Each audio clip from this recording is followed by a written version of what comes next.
समझाते हैं, पहले तेरे बड़े भाई की शादी होगी फिर तेरी होगी। अरे जब तक ये नहीं करेगा तब तक मैं भी ना करूंगा यार। चला लड़ुआ घूमू मैं तेरी। मम्मी यार करा करूँ दो यार इसकी शादी।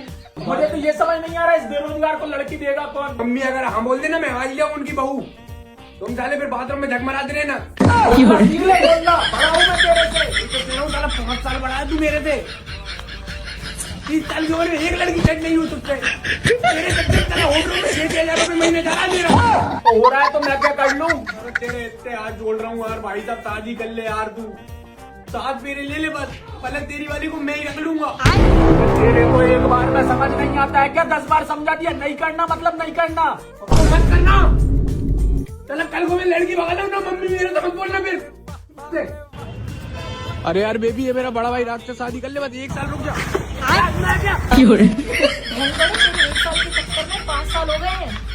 हे राजा जी, हे राजा जी, हे राजा जी।